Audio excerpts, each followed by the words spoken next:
திருச்சிற்றம்பலம். ஸ்ரீ பரஞ்சோதி முனிவர் அருளிய திருவிளையாடல் புராணம் பாகம் 97 மதுரை காண்டம் மேருவைச் செண்டால் அடித்த படலம் பகுதி 2. ஸ்ரீ உக்ரகுமார பாண்டியனார் சேனைகளை திரட்டிக் கொண்டு குமரிக்கண்டத்தை கடந்து அதுபோன்று இருக்கின்ற 8 கண்டங்களை கொண்ட பாரத கண்டத்தை கடந்து இமயமலையை கடந்து அதற்கு அப்பால் இருக்கின்ற கிம்புருஷ கண்டத்தை கடந்து அதற்கு அப்பால் இருக்கின்ற ஹேமகூட்டத்தை அடைந்து அதனை கடந்து அதற்கு அப்பால் இருக்கின்ற ஹரிவர்ஷ கண்டத்தை கடந்து அதற்கு அப்பால் இருக்கின்ற நிஷத கிரியை அடைந்து அதனையும் கடந்து ஜம்பு நதி பாயும் இலாவிரத கண்டத்தை கடந்து மேருமலையை கண்டார். ஸ்ரீ உக்ரகுமார பாண்டியனார் தெற்கிலிருந்து புறப்பட்டு வடக்கு நோக்கி செல்வதால் அவ்வாறு தெற்கிலிருந்து வடக்கு நோக்கி செல்லும் பொழுது மேருவை அடைவதற்குரிய வழிகள் எந்த கண்டத்தை எந்த மலையை கடந்து செல்ல வேண்டும் என்று இங்கே விளக்கப்பட்டிருக்கின்றது. மேருமலை என்பது பூலோகத்தில் நாவலந்தீவுக்கு நடுவே சூரிய பிரகாசமும் மழுங்கும்படி பேரொளி வீசும் பொன்மயமான மலை மேருமலை. பூலோகத்தின் நடுவே இருப்பது ஜம்பு தீபம். அது 1,00,000 யோஜனை அளவு உள்ளதாக இருக்கும். அதே அளவு இருக்கின்ற உப்பு சமுத்திரத்தால் சூழப்பட்டிருக்கும். இந்த ஜம்பு தீபத்தின் நடுவில் மலைகளுக்கெல்லாம் அதிபதியாகவும் பொன்மயமாகவும் தேவதைகளுக்கெல்லாம் வாசஸ்தானமாகவும் இருக்கின்ற மேருமலை இருக்கின்றது. இந்த மேருவின் உயரம் என்பது 1,00,000 யோஜனை. அதில் 16,000 யோஜனை பூமிக்கு அடியில் இருக்கின்றது. பூமிக்கு மேலே 84,000 யோஜனை உயரம் இருக்கின்றது. மேருமலையின் அடிப்பாகம் அது 16,000 யோஜனை அளவு உள்ளதாக இருக்கும். இதனுடைய சிகரம் அது 3 கூறுகளாக இருக்கும். 3 கூறுகளும் ஒன்றிற்கு ஒன்று மேலே மேலே 4,000 யோஜனை அகலம் அதிகமுடைய 3 மேகலைகளை உடையதாக தாமரை பொகுட்டு வடிவு போல இருக்கும். இந்த 3 கூற்றில் அடிக்கூறு என்பது பூமிக்கு மேல் 25,000 யோஜனை உயரம் உடையது. இதற்கு மேல் இருக்கின்ற 2ஆம் பாகமானது அது முதல் மேகலை என்று கூறப்படும் 3,000 யோஜனை உயரமும் 10,000 யோஜனை அகலமும் உடையதாக இருக்கும். கடகம் போல இருக்கும். இதற்கு மேலே 3 கூறுகளில் நடுக்கூறு அது 25,000 யோஜனை உயரம். இதற்கு மேலே இருக்கின்ற நடு மேகலை அது 3,000 யோஜனை உயரம், 14,000 யோஜனை அகலம் உடையதாய் கடகம் போல விளங்கும். இதற்கு மேல் நுனிக்கூறு அது 25,000 யோஜனை உயரம். அதன் மேல் இருக்கின்ற 3ஆம் மேகலை அது 3,000 யோஜனை உயரமும் 18,000 யோஜனை அகலமும் உடையதாக கடகம் போல விளங்கும். இவ்வாறு 3 கூறுகளும் ஒவ்வொரு கூறுக்கும் ஒவ்வொரு மேகலையுமாக இந்த 84,000 யோஜனை உயரம் விளக்கப்படுகின்றது. எனவே பூமிக்கு மேலே இருக்கின்ற 84,000 யோஜனையில் 3 பகுதிகளுக்கு 75,000 யோஜனையும் 3 மேகலைகளுக்கு 9,000 என்று கூறப்பட்டிருக்கின்றது. எனவே மேருவின் உயரம் பூமிக்கு மேலே 84,000 யோஜனை, கீழே 16,000 யோஜனை, ஆக 1,00,000 யோஜனை. மேருவின் மேகலைகள் 3 இருக்கின்றது என்று பார்த்தோம். அந்த 3லே கீழே இருக்கின்ற 2 மேகலைகளில் சித்தர் கந்தர்வர் முதலானவர்கள் வசிப்பார்கள். உச்சியில் இருக்கின்ற சக்கரவாள மேகலை அதன் பல சிகரங்கள் இருக்கின்றன. அதில் கிழக்கு முதலிய 8 திசைகளிலும் ஒவ்வொன்றும் 9,000 யோஜனை அகலமுடைய அதி விசித்திரமான பல்வேறு வகைப்பட்ட வளங்களை உடைய நகரங்கள் 8 இருக்கின்றன. இதிலே கிழக்கு திசையில் இருப்பது தேவேந்திரனினுடைய அமராவதி என்ற பட்டணம். பலவித மணிகளின் காந்திகளால் அலங்கரிக்கப்பட்டு சித்தாதிகளால் அடையப்பட்டு பொன்மயமான பூமியாக இருப்பது, பொன்மயமான நகரமாக இருப்பது தேவேந்திரனின் அமராவதி பட்டணம்.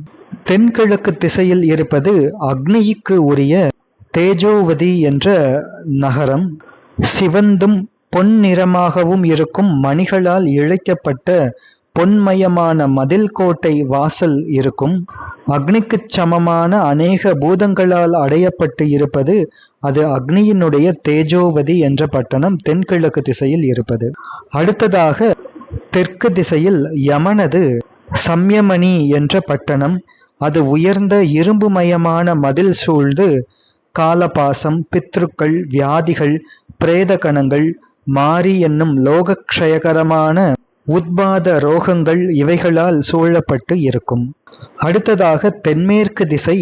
இது நிருதியின் பட்டணம் இருப்பது கிருஷ்ணை அல்லது கண்ணவதி என்ற பட்டணம். இது யமன் உலகம் போன்று கருத்தும் இந்திரநீலமணி காந்தியுள்ள மேல்கட்டுகளால் அலங்கரிக்கப்பட்டும் அசுரர்களால் அடையப்பட்டு அசுரர்கள் இருப்பதாகவும் இருக்கும். அடுத்ததாக மேற்கு திசை. இது வர்ணனது சுத்தவதி என்ற பட்டணம் இருப்பது ஸ்படிக மணிகளால் இழைக்கப்பட்டும் மகா கூர்மம் முதலான ஜல ஜந்துக்களால் அடையப்பட்டும் இருக்கும். வெளுத்த மேகத்தை போன்ற கிரகங்களினால் பிரகாசமாக இருக்கும். அடுத்ததாக வடமேற்கு திசை. இது வாயுவினது திசை. வாயுவின் கந்தவதி என்ற பட்டணம் மிக உயரமாக, வெண்மையாக, பொன்னிறமாக இருக்கும். துவஜங்களோடு கூடினதாக பலமுள்ள பூதங்களால் அடையப்பட்டு இருக்கக்கூடியது. சகல மணிகளால் இழைக்கப்பட்டும் இருக்கும். அடுத்ததாக வடக்கு திசையில் சோமனது மகோதயை என்ற பட்டணம். அது வெண்மையாய் முத்து சந்திரகாந்த மணிகளால் செய்யப்பட்டு பிராமண கணங்களால் துதிக்கப்பட்டு இமயமலைக்குச் சமமான காந்தியுள்ள கிரகங்களால் பிரகாசித்திருக்கும்.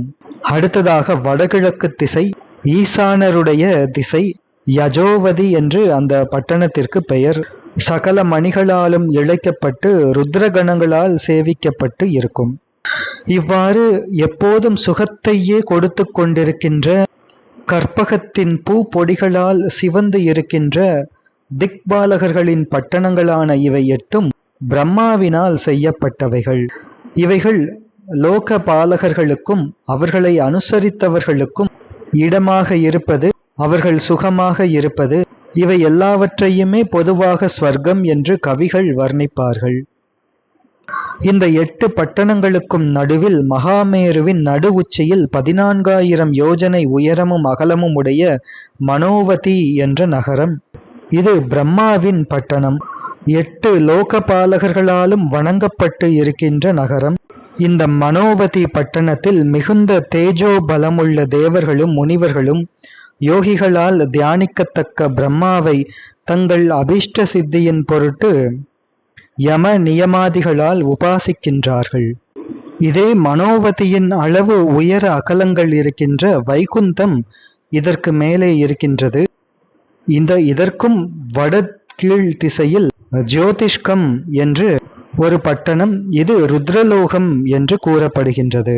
இத்தகைய தன்மை உடைய மேருமலையின் தெற்கே நிஷதம், ஏமகூடம், இமயம் என்று 3 மலைகளும், வடக்கே நீலம், ஸ்வேதம், சுங்கவான் என்று 3 மலைகளும், 2000 யோஜனை பருமனும் 10,000 யோஜனை உயரமும் 9,000 யோஜனையும் ஒன்றுக்கொன்று நடுவில் இடைவெளிகளும் உள்ளவைகளாய் கிழக்கு மேற்கு நீளமாய் 2 உப்பு சமுத்திர பர்யந்தம் நீண்ட அழகான இடங்களாக இருக்கும்.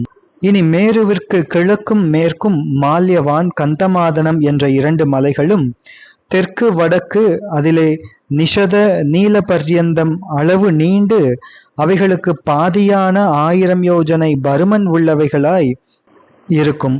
மால்யவானுக்கு மேற்கு, கந்தமாதனத்திற்கு கிழக்கு, நீலமலைக்கு தெற்கு, நிஷதமலைக்கு வடக்கு.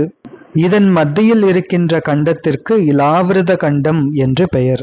மால்யவானுக்கு கிழக்கே பத்ராஸ்வம் என்னும் கண்டம் அழகாய் இருப்பது. கந்தமாதனத்திற்கு மேற்கே கேதுமாலம் என்னும் கண்டம். நிஷதமலைக்கு தெற்கே ஹரிவர்ஷம், ஏமகூட மலைக்கு தெற்கே கிம்புருஷ வருஷம், இமயமலைக்கு தெற்கே பாரத வருஷம். நீலமலைக்கு வடக்கு ரம்யக வருஷம், ஸ்வேதமலைக்கு வடக்கு இரண்யக வருஷம், சுங்கவான் மலைக்கு வடக்கு குரு வருஷம்.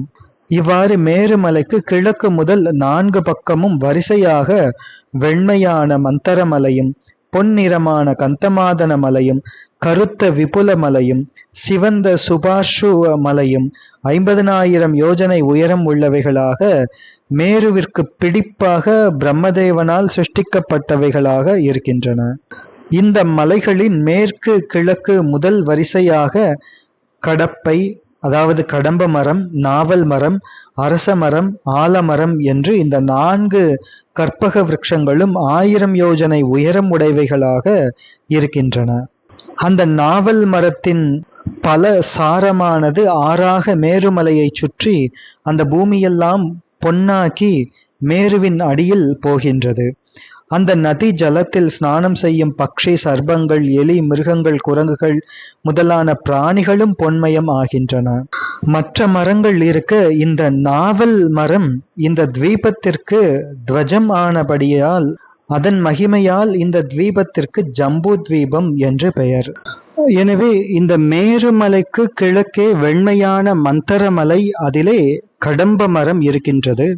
மேருவிற்கு தெற்கில் இருக்கின்ற பொன்மயமான கந்தமாதனத்தில் நாவல் மரம் இருக்கின்றது. மேருவிற்கு மேற்கே கருமையான விபுல மலையில் அரச மரமும், மேருவிற்கு வடக்கு செம்மை நிறமான சுபாரிச மலை ஆலமரமும் என்று இந்த 4 கற்பக மரங்கள் இருக்கின்றன. இதிலேதான் மற்றைய 3 மரங்களை விட இந்த நாவல் மரம் மிகச் சிறந்து அதிசயம் உடையதாக இருக்கின்றது என்று பார்த்தோம். அதனால்தான் உப்புக்கடலால் சூழப்பட்டு 1,00,000 யோஜனை அளவும் 9 வருஷமும் இருக்கக்கூடிய இந்த நடுத்தீவுக்கு நாவலந்தீவு என்று பெயர் வந்தது என்று பார்க்கின்றோம். அதே போன்று விட்கம்பமலை என்று சொல்லப்படுகின்ற 4 மலைகள் பார்த்தோமே, அதிலே கிழக்கு திசையில் இருக்கின்ற மந்தரமலை அடிவாரத்தில் சயித்ராதம் என்ற உத்தியானவனமும் பொற்றாமரையால் அலங்கரிக்கப்பட்ட அருணோதகம் என்ற தடாகமும் இருக்கின்றது. தென்புறத்தில் இருக்கின்ற கந்தமாதன மலையின் அடியில் கந்தர்வர், தேவர், சித்தர், அப்சரஸ் இவர்களால் சூழப்பட்ட நந்தனம் என்ற வனமும் மனோகரமாகிய மானசம் என்னும் தடாகமும் இருக்கின்றது. மேற்கு திசையில் விபுலமலையின் அடியில் வைப்ராஜம் என்ற வனமும் சூரியனுக்கு சமமான காந்தியுள்ள தாமரைகள் சூழ்ந்த சிதோதம் என்னும் தடாகமும் இருக்கின்றது. வடக்கு பக்கத்தில் சுபாஷ்வ மலையின் அடியில் திருதிமத் என்னும் வனமும் செங்கழுநீர் தாமரை சூழ்ந்த பத்ரகம் என்னும் தடாகமும் இருக்கின்றது. பித்ருக்களால் எப்போதும் அடையப்பட்டிருப்பது இது. இந்த 4 மலைகளும் மிக முக்கியமான மலைகள் மேருவை சூழ்ந்து இருப்பது. இது மட்டுமல்ல, மேருமலையை சூழ்ந்து 4 திசைகளிலும் பர்வத கேசரங்களாக பல்வேறு மலைகள் இருக்கின்றன. கிழக்கிலே சீதாஞ்சனம், குமுதகா, குராகா, மால்யவான் என்ற மலைகள். தெற்கில் திரிகூடம், சிசிரம், பகதம், ரஜதம், நிஷதம் என்ற மலைகள். மேற்கில் சிசிவாசசு, வைதூரியம், கபிலம், கந்தமாதனம், ஜாருதி என்ற மலைகள். வடக்கில் சங்கசூடம், ரிஷபம், ஹம்சம், காலாஞ்சரம் என்ற மலைகள். இவ்வாறு பர்வத கேசரங்களாக மேருவை சுற்றி நிறைய மலைகள் இருக்கின்றன.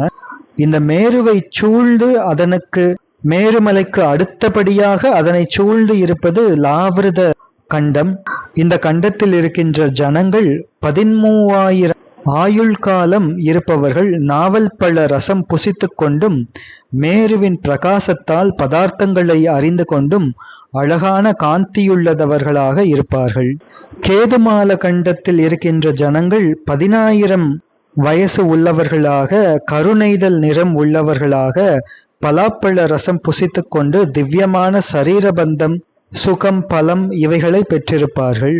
பத்ராசுவ வருஷத்தில் இருக்கின்ற ஜனங்கள் 10,000 வயதுள்ளதாகவும் சந்திர நிறம் உடையவர்களாகவும் கருணைதலை புசித்து கொண்டு துக்கம், சோகம், பயம் இவைகள் இல்லாதவர்களாக இருப்பார்கள். குரு வருஷத்து ஜனங்கள் 30,000 வயது உள்ளவர்களாகவும் இச்சைப்படி விருட்ச பலங்களை புசித்து கொண்டும் பிரயங்கு என்னும் கொடியினுடைய புஷ்ப நிறம் இருப்பதாகவும், அதாவது வெண்மை நிறம் உடையவர்களாகவும் இருப்பார்கள். குரு வருஷத்துக்கு சமீபத்தில் இருக்கின்ற உப்பு சமுத்திரத்தில் வரிசையாக 5,000, 4,000 யோஜனை வரை வியாபித்து கொண்டு 2 தீபங்கள் இருக்கும். இரண்யவர்ஷகத்தில் இருக்கின்ற ஜனங்கள் 12,500 வயது இருப்பவர்களாக, சந்திரகாந்தி உள்ளவர்களாக, எலுமிச்சம்பழம் புசித்துக் கொண்டு இருப்பார்கள்.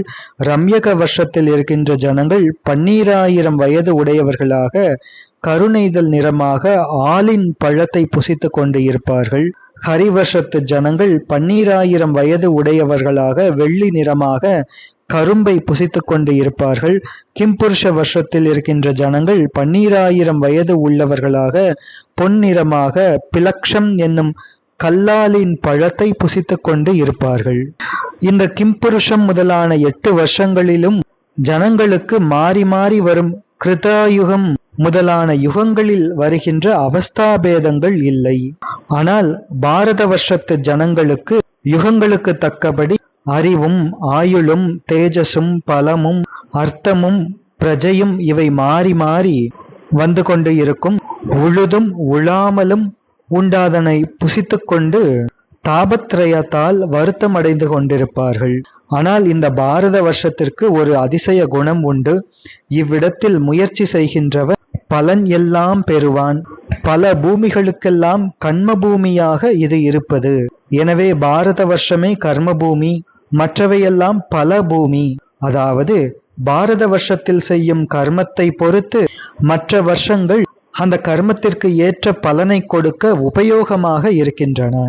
பாரத வருஷத்து ஜனங்களுக்கு அவர்கள் செய்த கர்ம பலன் வருகின்ற வாசல்கள் 3 என்று பார்த்தோம். ஆத்தியாத்மிகம், ஆதி பௌதிகம், ஆதி தெய்வீகம் என்று இதனை தாபத்ரயம் என்று குறிப்பிடுவதை நாம் பார்த்தோம். இதிலே ஆதியாத்மிகம் என்பது 2 வகைப்படும். சரீரம் என்றும் மானசம் என்றும் 2 வகைப்படும்.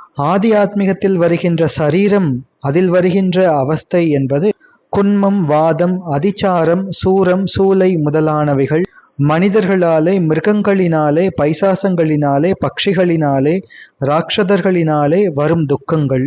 இவை ஆதியாத்மிக சரீர துக்கங்கள். ஆதியாத்மிக மானசம் என்பது சோகம், அசூயை, அவமானம், மாச்சரியம் முதலானவைகள். ஆதி பௌதிகம் என்பது குளிர், வெப்பம், மழை, மின்னல், இடி முதலியவற்றால் வரும் துக்கம். ஆதி தெய்வீகம் என்பது கர்ப்பம், ஜனனம், நரை, திரை, அஞ்ஞானம், மரணம் முதலியவற்றால் வரும் துக்கம்.